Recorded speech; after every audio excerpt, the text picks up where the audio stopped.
மஞ்சக்காமாலைன்னு சொல்லக்கூடிய இந்த ஜாண்டிஸ்னால வந்து சைடு எஃபெக்டாக நிறைய பேருக்கு லிவர் வந்து பாதிக்கப்படுது. ஜாண்டிஸ் வரத்துக்கு ரீசனே லிவர் உடைய அப்நார்மல் ஃபங்க்ஷன் தான்.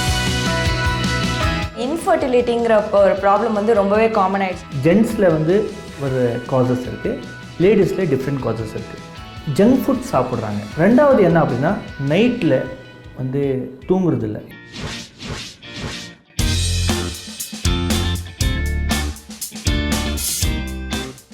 வணக்கம். நியூஸ்7 தமிழின் பதில் சொல்லுங்கள் சார் நிகழ்ச்சிக்கு உங்களை வரவேற்பது நான் சோனியா. இன்றைக்கி ரொம்பவே காமனாக ஏற்படக்கூடிய நோய்களுக்கு யுனானி மருத்துவத்தில் எந்த மாதிரியான சிகிச்சைகள் இருக்குன்னு பற்றி பேசுகிறதுக்காக இன்றைக்கி நம்மளோட இணைஞ்சிருக்காரு doctor Yasir. Unani herbal hospital and research சென்டருடைய சீஃப் டாக்டரும் பாரம்பரியமாக யுனானி மருத்துவம் செஞ்சுட்டு வரக்கூடிய டாக்டர் யாசிர் அரஃபத். வணக்கம் டாக்டர். டாக்டர், இப்போ வந்து ஜாயிண்ட் பெயின், இந்த முதுகு தண்டுவடம் வலி, மூட்டு வலி இதெல்லாம் வந்து ரொம்பவே அதிகமாக ஒரு காமனான ஒரு விஷயமா ஆயிடுச்சு இல்லையா? இதுக்கெல்லாம் வந்து யுனானி மருத்துவமில் எந்த மாதிரியான சிகிச்சை இருக்குது? யுனானி மெடிசன்ஸில் ஜாயிண்ட்ஸ் பெயின்ஸ், அது வந்து சர்வைக்கல் ஸ்பாண்டிலோசிஸ் அது இருக்கட்டும், ரொமேட்டட் ஆர்த்ரைட்டிஸ் அதில் வந்து ஈஸியாக வந்துடும், ஆர்ஏ ஃபேக்டர் வந்து ஜாஸ்தி ஆகிடும். மூணாவது இந்த முட்டு வலி சொல்லுவாங்க, நீ ஜாயிண்ட் பெயின் அப்படின்னு சொல்லி. ப்ளஸ் வந்து ஷியாட்டிக்கான L4 L5 வந்து கொஞ்சம் பெல்ஜிங் ஆகிடும்.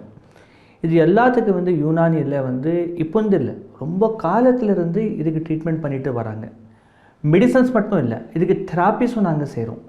Cupping therapy, acupuncture therapy, banana leaf therapy, இந்த மாதிரி தெராப்பி கூட யுனானி மெடிசன்ஸ் வந்து ஒரு 3 months சாப்பிட்டாலே 90% வந்து ரீகவரத்துக்கு ரொம்ப சான்சஸ் இருக்குது.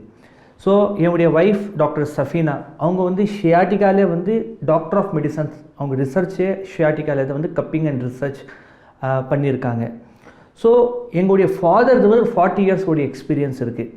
ஸோ இதுக்கு பதிலாக வந்து நீங்கள் யுனானி மெடிசன்ஸ் பற்றி படித்தா herbal medicines safe, side effect இல்லை. கொஞ்சம் பேஷண்ட் வந்து ரொம்ப சிவியர் இருந்தால் அவங்க வந்து கண்டிப்பாக ஹாஸ்பிட்டலுக்கு வந்து ட்ரீட்மெண்ட் பண்ணால் ஸ்டே பண்ணி ஒரு 5 days ஸ்டே பண்ணி ட்ரீட்மெண்ட் பண்ணால் ரிசல்ட் சூப்பராக இருக்கும். இல்லை வர முடியலனாக்கா நீங்கள் போஸ்ட் மூலமாக வந்து மெடிசன்ஸ் வாங்கிக்கலாம். இப்போ இருக்க ஜென்ரேஷன் மக்கள்கிட்ட வந்து ரொம்பவே காமனாக ஒரு பார்க்கக்கூடிய ஒரு விஷயம் பார்த்தா இன்ஃபர்டிலிட்டி பிரச்சனை. கல்யாணம் ஆகி ரொம்ப வருஷமாக குழந்தை இல்லை இப்படிங்கிற ஒரு பிரச்சனை வந்து ரொம்பவே அதிகமாக இருக்குது. இதுக்கான காரணங்கள் என்ன? இதுக்கு யுனானியில் எந்த மாதிரியான ட்ரீட்மெண்ட்ஸ் இருக்குது? இப்போது வந்து இன்ஃபர்டிலிட்டி ரொம்ப காமன் ஆகிட்டு இருக்குது. அதோடைய 2 ரீசன்கள் இருக்குது.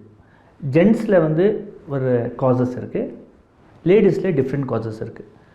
இது ரெண்டுக்கும் சென்டரில் என்ன ரீசன் அப்படின்னா வந்து நைட்டில் வந்து தூங்குறதில்ல. ஏன்னா நைட்டில் தூங்கினால வந்து சம் ஹார்மோன்ஸ், மெலோட்டோனின் ஹார்மோன்ஸ் சொல்லியிருக்கோம், எங்கள் பாடியில் ப்ரொடியூஸ் ஆகும்.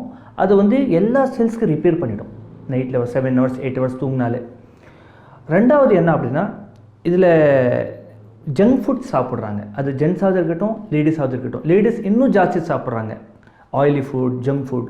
இது ரீசனால் 2 பேருக்கு வந்து குழந்தையாகிறது பிரச்சனை இருக்குது. ஜென்ஸில் வந்து நைட்டில் வேலை செய்கிறவங்க, சாஃப்ட்வேர் இன்ஜினியர்ஸ் தான் ரொம்ப இப்போ பிரச்சனை. நைட்டில் வந்து ரொம்ப வேலை செய்வாங்க, ப்ளஸ் உக்காந்துட்டே இருப்பாங்க இல்லையா? ஸோ அதனால் அவங்களுடைய ஸ்பம்ஸ் வந்து கம்ப்ளீட் இருக்காதுனாக்கா ஏசோஸ்பெர்மியா சொல்லுவாங்க. 7 அனாலிசிஸ் டெஸ்ட் பண்ணி பார்த்தா இருக்கும், ஆனால் எவ்வளோ வேணுமோ அவ்வளோ குவான்டிட்டியில் இருக்காது. ஸோ அதுக்கு பேர் வந்து ஒலிகோஸ்பெர்மியா சொல்லுவாங்க. அது மட்டும் இல்லாமல் இப்போ இருக்கிற வெஜிடபிள்ஸ், நீங்கள் ஃப்ரூட்ஸ் எது சாப்பிட்டாலோ அதில் வந்து ஆர்கானிக் ரொம்ப கம்மியாக இருக்குது.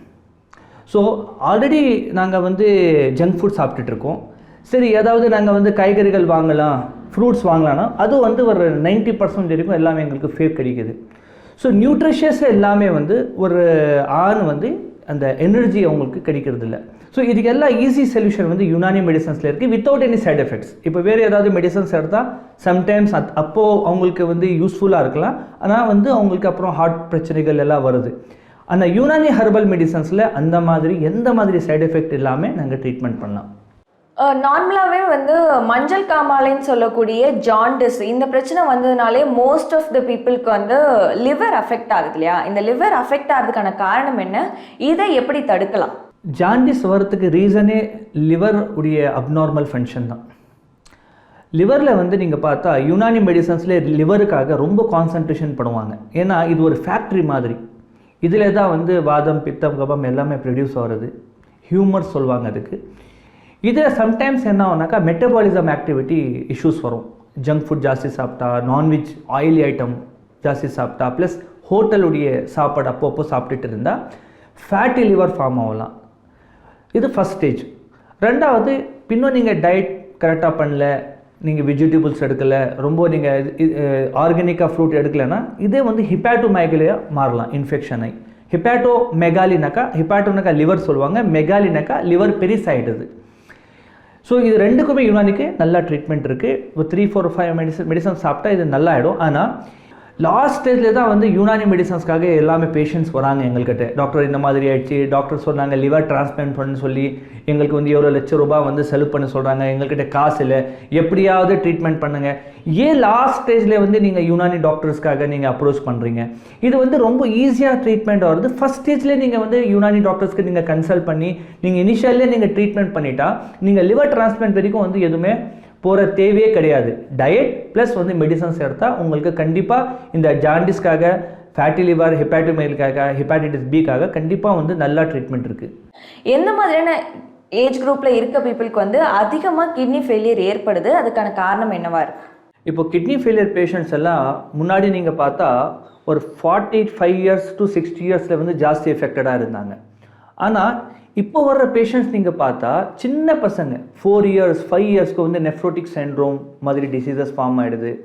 ஸோ நாங்கள் என்ன செய்யணும் அப்படின்னா வந்து முதல்ல ஒரு ஜென்ரல் செக்கப், ஏதாவது எங்களுக்கு வந்து பிபி இருக்குது, சுகர் இருக்குது, டயபெட்டிக் பிரச்சனை இருக்குனாக்கா 6 மந்த்க்கு ஒரு தடவை ஒரு கிட்னி ஃபங்க்ஷன் டெஸ்ட் நாங்கள் எடுத்துக்கிட்டால் நல்லாயிருக்கும். அதில் வந்து ஒரு அளவுக்கு எங்களுக்கு ஐடியா கிடச்சிடும்.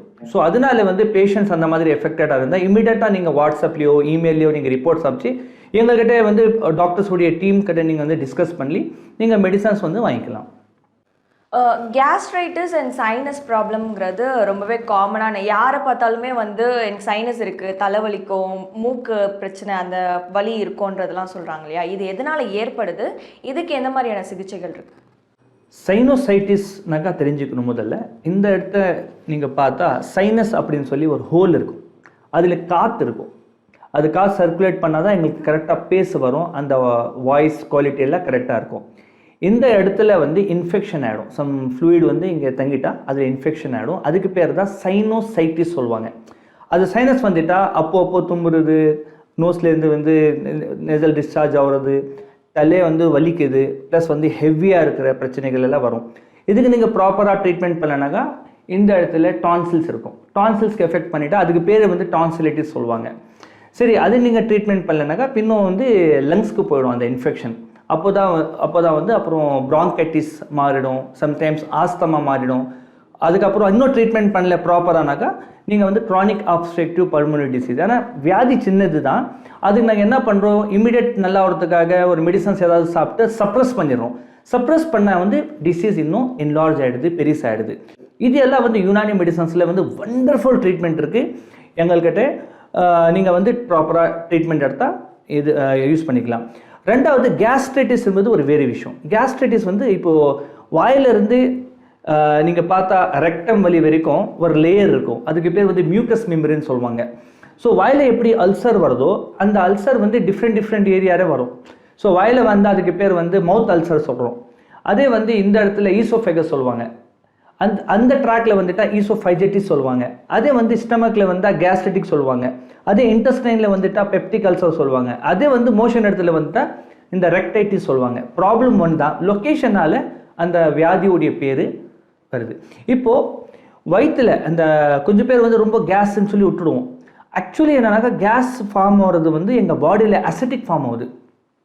ஸோ அது வந்து ரொம்ப டேஞ்சரஸ். யாருடைய பாடியில் ரொம்ப அசிடிட்டி இருக்கோ அவங்களுடைய பாடிக்குள்ளே தான் அந்த கேன்சர் ஃபார்ம் ஆகிறது எல்லா பிரச்சனைகள் வரும். ஸோ நீங்கள் அந்த பாடிக்கு ஆல்கலைனாக மாறதுக்கு யுனானிலே மெடிசன்ஸ் இருக்குது. ப்ளஸ் வந்து கேஸ்ட்ரைட்டிஸ் எதுக்கு வருதுனாக்கா ஸ்ட்ரெஸ் தான் ரொம்ப மெயின் காரணம். நைட்டில் தூங்கலை, ரொம்ப ஸ்ட்ரெஸ் எடுக்கிறீங்கன்னா இமீடியட்டாக வந்து வயிற்று வந்து பிரச்சனைகள் வரும், கேஸ்ட்ரைட்டிஸ் ஃபார்ம் ஆகிடும். ஹெச் பைலோரிஸ் அப்படின்னு சொல்லி ஒரு இன்ஃபெக்ஷன் இருக்கும். அந்த இன்ஃபெக்ஷன் வந்து எங்களுக்கு ப்ரொடெக்ட் பண்ணுறதுக்கு காட் கொடுத்துருக்கோம். அது வந்து மோஸ்ட்லி ஒரு 4 கிலோஸ் வரைக்கும் எங்கள் ஸ்டமக்குள்ளே இருக்கும். ஆனால் சம்டைம்ஸ் என்ன ஆகுனாக்கா அந்த எங்கள் பாடியே எங்களுடைய இன்ஃபெக்ஷனுக்கு ஃபைட் பண்ணுறது ஸ்டார்ட் பண்ணிடும்.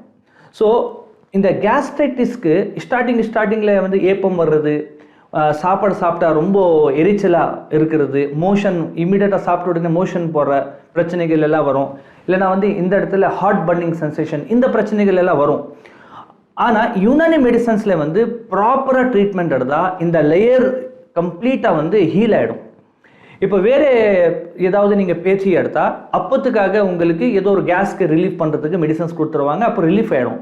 ஆனால் பிரச்சனை வந்து இன்னும் அல்சர்ஸ் இன்னும் ஜாஸ்தி ஆகிடும். கேஸ்ட்ரைட்டிஸில் வந்து அந்த லேயர் இன்னும் டீப்பாக போய் பிரச்சனைகள் ஸ்டார்ட் பண்ணும். ஸோ மோஸ்ட்லி வந்து இனிஷியல் ஸ்டேஜில் கேஸ்ட்ரைட்டிஸ்க்காக யாருமே வந்து கான்சன்ட்ரேஷன் பண்ணுறதில்ல. ஏன்னா ஜங்க் ஃபுட் சாப்பிட்டுருப்பாங்க, ஸ்மோக்கிங் பண்ணுவாங்க, சம் பேர் வந்து ஆல்கோஹால் எடுப்பாங்க. ஸோ அதனால அந்த அல்சர்ஸ் வந்து சம்டைம்ஸ் வந்து கேன்சராக மாறிடும். முந்தினத்து வரையும் பேஷண்ட்டாக வந்தாங்க, நார்மலாக வந்து அவங்களுக்கு அல்சரேட்டிவ் கொலைட்டிஸ் இருந்திருக்கு. ஸோ அதே அப்படியே ஜாஸ்தி இன்க்ரீஸ் ஆகி அவங்களுக்கு வந்து கேன்சர் ஆஃப் ஸ்டமக்காக மாறிடுச்சு. ஸோ யுனானி மெடிசன்ஸில் ப்ராப்பராக ட்ரீட்மெண்ட் பண்ணால் 3 to 4 months வந்து இந்த கேஸ்ட்ரைட்டிஸ்க்கு வந்து பர்மனெண்ட் லெவலில் நல்லா செய்யலாம். ஆனால் என்னன்னாக்கா டயட் செய்யணும், நல்லா தூங்கணும். 7 hours நைட்டில் தூங்கலைன்னா எந்த வியாதிக்கு வந்து ட்ரீட்மெண்ட் பண்ணுறதுக்கு கஷ்டம். டாக்டர், இப்போ ரொம்பவே இந்த ஜெனரேஷனில் காமனாக ஏற்படக்கூடிய பிரச்சனைகள் பற்றி ரொம்பவே டீட்டெயில்டாகவும் எதனால் ஏற்படுது, அதில் யுனானியில் எந்த மாதிரியான சிகிச்சைகள் இருக்குது, அதை எப்படி தடுக்கலான்றதை பற்றி ரொம்ப டீட்டெயிலாக சொன்னீங்க. இது பார்க்குறவங்களுக்கும் யூஸ்ஃபுல்லாக இருக்கும்னு நினைக்கிறேன். Thank you doctor.